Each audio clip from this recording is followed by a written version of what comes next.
Shalom dan selamat malam, Bapak Ibu Saudara-saudara yang kekasih dalam Tuhan Yesus Kristus.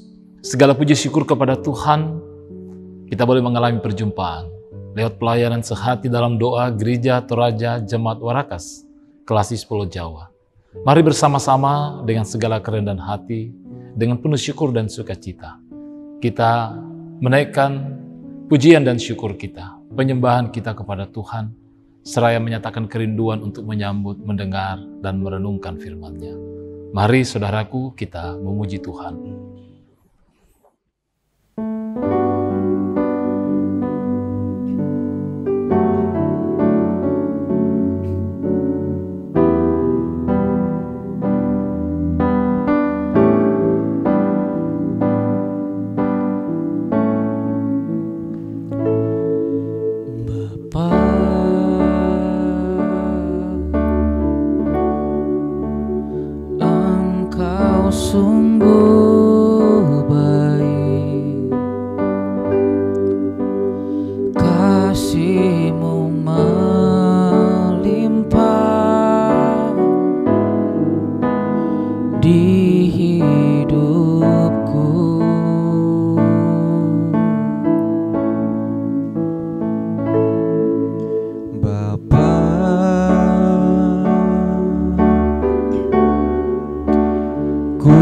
Berterima kasih berkat-Mu hari ini yang Kau sediakan bagiku. Ku naikkan syukurku buat hari yang Kau beri, tak habis-habisnya kasih dan rahmat-Mu. Selalu baru dan tak pernah terlambat pertolongan-Mu, besar setia-Mu di sepanjang hidupku.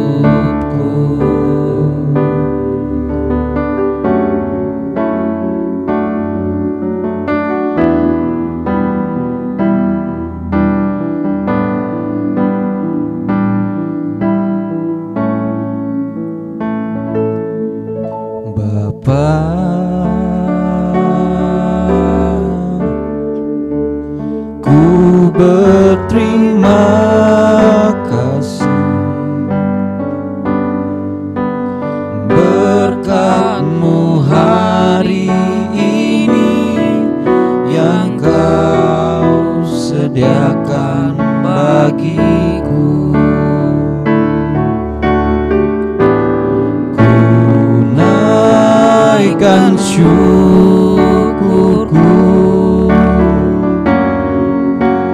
buat hari yang Kau beri, tak habis-habisnya kasih dan rahmat-Mu.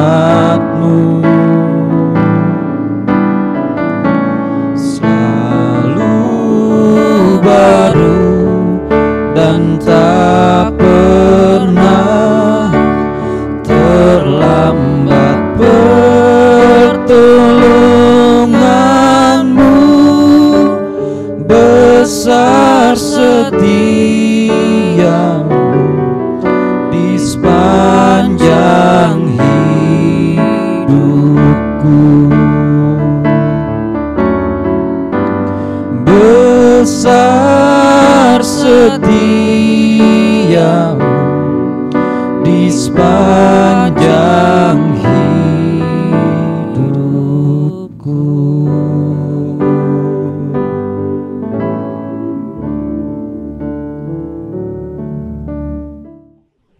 Pembacaan firman Tuhan pada malam hari ini terambil dari kitab Rut pasal 1 ayat 18 sampai 22. Kitab Rut pasal 1 ayat 18 sampai 22.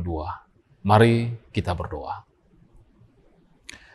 Bapa kami yang ada di dalam sorga, kami mengucap syukur Tuhan bahwa malam ini kami boleh mengalami perjumpaan meskipun secara virtual melalui persekutuan sehati dalam doa. Kami mengucap syukur untuk penyertaan-Mu. Dan kami akan mendengar serta merenungkan firman-Mu. Kami mohon ya Roh Kudus, bimbinglah dan tuntunlah kami. Kami mohon hikmat dan kebijaksanaan yang daripada-Mu untuk menyambut melalui perenungan dan pemberitaan firman-Mu. Ampuni kami dari segala salah dan dosa kami. Kami berdoa dan bersyukur dalam nama Yesus Kristus, yang itulah Tuhan dan Juru Selamat kami yang hidup. Haleluya. Amin. Rut pasal 1 ayat 18 sampai 22, firman Tuhan memperkatakan demikian. Ketika Naomi melihat bahwa Rut berkeras untuk ikut bersama-sama dengan dia, berhentilah ia berkata-kata kepadanya, dan berjalanlah keduanya sampai mereka tiba di Bethlehem. Ketika mereka masuk ke Bethlehem, gemparlah seluruh kota itu karena mereka, dan perempuan-perempuan berkata, Naomi-kah itu? Tetapi ia berkata kepada mereka, janganlah sebutkan aku Naomi, sebutkanlah aku Mara, sebab yang Maha Kuasa telah melakukan banyak yang pahit kepadaku. Dengan tangan yang penuh aku pergi, tetapi dengan tangan yang kosong Tuhan memulangkan aku. Mengapakah kamu menyebutkan aku Naomi? Karena Tuhan telah naik saksi menentang aku, dan yang Maha Kuasa telah mendatangkan malapetaka kepadaku. Demikianlah Naomi pulang bersama-sama dengan Rut, perempuan Moab itu, menantunya, yang turut pulang dari daerah Moab. Dan sampailah mereka ke Bethlehem pada permulaan musim menuai jelai. Demikian pembacaan firman Tuhan. Kita sekalian adalah orang yang berbahagia. Kita boleh mendengar, merenungkan, dan Yesus berkata terlebih berbahagia adalah orang yang melakukannya. Amin firman Tuhan. Bapak Ibu Saudara-saudaraku yang kekasih dalam Tuhan Yesus Kristus, merenungkan perikop pembacaan kita pada malam hari ini. Satu pokok tema kita berbicara tentang berjuang dengan harapan. Berjuang dengan harapan. Bahan ini berangkat dari Renungan Harian Toraja, edisi 4 November tahun 2021. Saudara-saudara yang kekasih dalam Tuhan, semua orang sudah pasti merindukan kehidupan yang layak. Walaupun untuk meraih kehidupan itu tidak mudah untuk membalik telapak tangan. Nah, untuk merasakan kehidupan yang layak itulah tidak sedikit orang kemudian pergi merantau. Apakah ke daerah lain yang menurut mereka lebih baik, lebih bagus? Atau bahkan mungkin ke luar negeri. Tentu banyak pengalaman-pengalaman saudara-saudara kita yang pergi merantau dan kemudian mereka bisa kembali dengan hal yang begitu menggembirakan. Walaupun tidak sedikit juga. Kita mendengar dan kita menjumpai saudara-saudara yang kekasih. Kehidupan yang sungguh memprihatinkan dari saudara-saudara kita yang ada di rantau orang. Bahkan ada yang pulang dengan kondisi kehidupan yang sangat memprihatinkan. Namun paling tidak, ketika orang mengambil keputusan untuk mendapatkan kehidupan yang lebih baik, tentu ada harapan dan asa yang ingin diraih, yakni kebahagiaan. Nah, saudara-saudara yang kekasih dalam Tuhan, setelah Elimelek dan kedua anaknya yang sudah menikah dengan perempuan Moab, yakni Rut dan Orpah, meninggal, maka Naomi bersama kedua menantunya menjadi janda. Kita tahu kisah ini kalau kita mulai dari pembacaan kita dari ayat 1. Akibatnya mereka tidak bisa lagi berbuat banyak. Karena tidak ada lagi yang dapat menjamin keberlangsungan kehidupan mereka. Hal ini membuat Naomi mengalami penderitaan dalam hidupnya. Sehingga berniat pulang kampung ke Israel.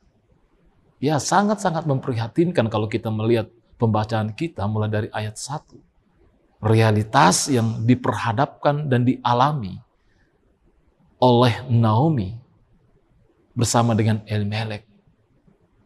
Di tanah Moab, Mahlon dan Kilion meninggal. Juga Elimelek sendiri.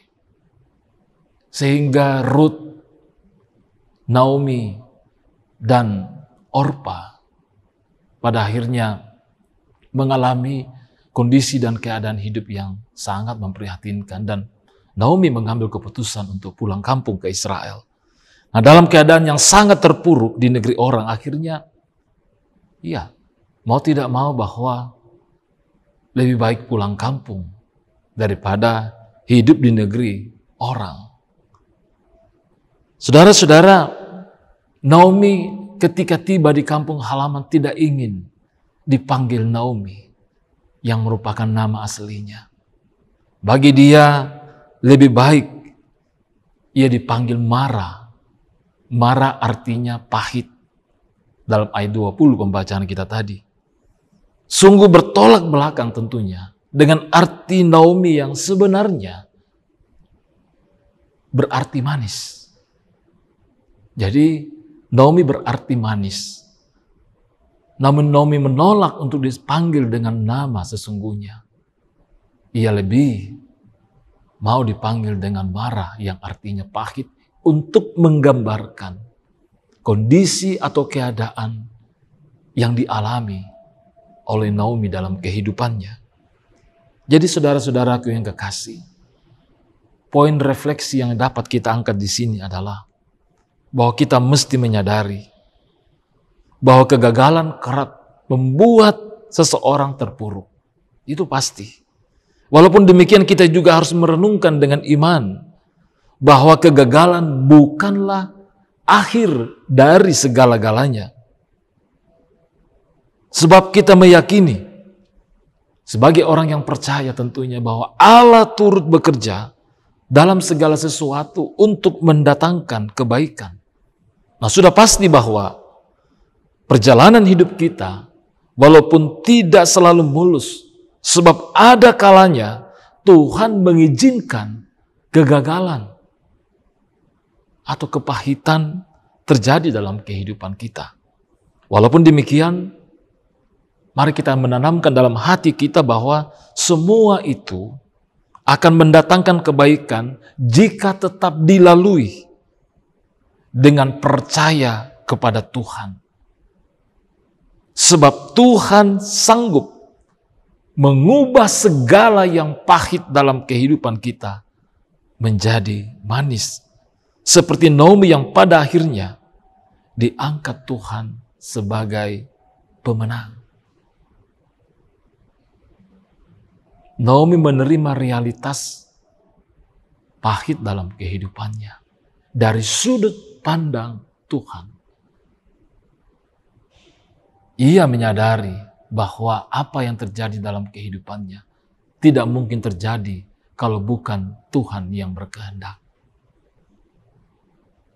Karena Tuhan yang berkehendak, tentu Naomi juga meyakini bahwa Tuhan punya rancangan yang baik dalam kehidupannya. Kalau kita meneruskan pembacaan ini, kita mendapati Bapak Ibu Saudara-saudara, hal yang begitu membahagiakan yang dialami oleh Naomi, khususnya Ruth. Tuhan memberkati kita. Amin firman Tuhan.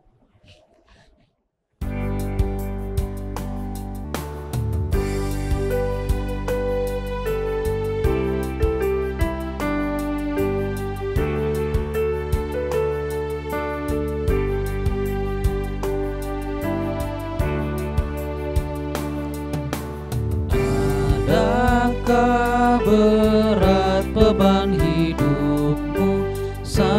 Sampaikanlah kepada Tuhanmu gundah dan gelisahkah hatimu, sampaikan tanpa jemu.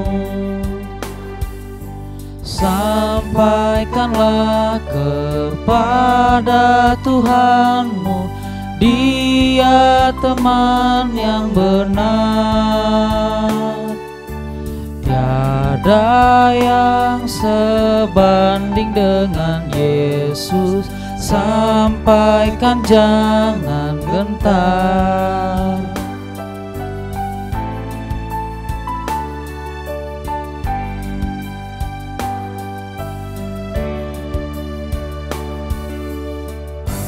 Adakah cemas melanda kalbu, sampaikanlah kepada Tuhanmu. Bimbangkah kau kan hari depanmu, sampaikan tanpa jemu.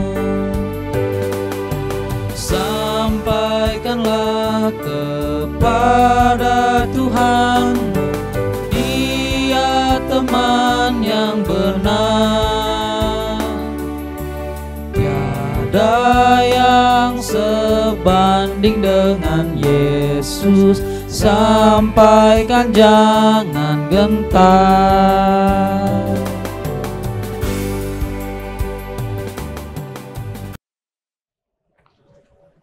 Mari kita berdoa. Kami mengucap syukur ya Tuhan, atas waktu dan kesempatan yang Engkau berikan lewat persekutuan sehati dalam doa malam ini. Terima kasih untuk firman-Mu yang boleh ditabur dalam kehidupan kami. Tuntun kami ya Roh Kudus, agar firman-Mu ini tidak berlalu, namun selalu menjadi bagian dalam kehidupan kami. Banyak hal yang kami harapkan yang terbaik dalam hidup ini. Olehnya kami mempertaruhkan kehidupan kami ke dalam tangan pengasihan-Mu. Mampukan kami untuk memahami setiap keadaan-keadaan yang tidak bersahabat yang terjadi dalam kehidupan kami dari sudut pandang Tuhan. Karena kami percaya kekuatan dan pengharapan Tuhan selalu nyatakan bagi kami. Bapa di sorga, berkati kami semua dalam kehidupan pribadi dan dalam kehidupan rumah tangga kami masing-masing. Kami dalam berbagai pekerjaan dan tanggung jawab kami. Kami mohon pimpinan dan penyertaan-Mu ya Roh Kudus, hikmat, kekuatan, dan kesehatan dalam menjalani kehidupan setiap hari. Kami mendoakan saudara-saudara kami yang sedang dalam masa pemulihan. Kami mohon Tuhan, anugerah iman dan pengharapan bagi mereka. Juga bagi saudara kekasih kami, keluarga kekasih kami, Bapak Franz Upa, bersama dengan saudara-saudara dan seluruh keluarga yang berduka cita atas meninggalnya ayahanda terkasih di Manado. Kami mohon penghiburan, kekuatan bagi keluarga Bapak Franz bersama dengan saudara-saudara. Terima kasih Bapa di sorga, malah menyelubungi kami, berkati dan lindungilah kami dalam waktu istirahat kami. Terima kasih untuk berbagai pemeliharaan sepanjang hari dan malam ini Tuhan. Ampuni kami dari segala salah dan dosa kami. Kami berdoa dan bersyukur hanya di dalam nama Yesus Kristus yang itulah Tuhan dan Juru Selamat kami yang hidup, yang sudah mengajar kami berdoa. Bapa kami yang di sorga, dikuduskanlah nama-Mu. Datanglah kerajaan-Mu, jadilah kehendak-Mu di bumi seperti di sorga. Berikanlah kami pada hari ini makanan kami yang secukupnya. Dan ampunilah kami akan kesalahan kami, seperti kami juga mengampuni orang yang bersalah kepada kami. Dan janganlah membawa kami ke dalam pencobaan, tetapi lepaskanlah kami daripada yang jahat. Karena Engkau yang punya kerajaan dan kuasa dan kemuliaan sampai selama-lamanya. Amin. Puji syukur kepada Tuhan. Bapak, Ibu, Saudara-saudara yang kekasih untuk persekutuan malam ini. Tetap semangat dalam menjalani kehidupan ini dan senantiasa berpengharapan di tengah berbagai perjuangan hidup dan kehidupan kita. Tuhan memberkati kita. Shalom dan Bong Imelo.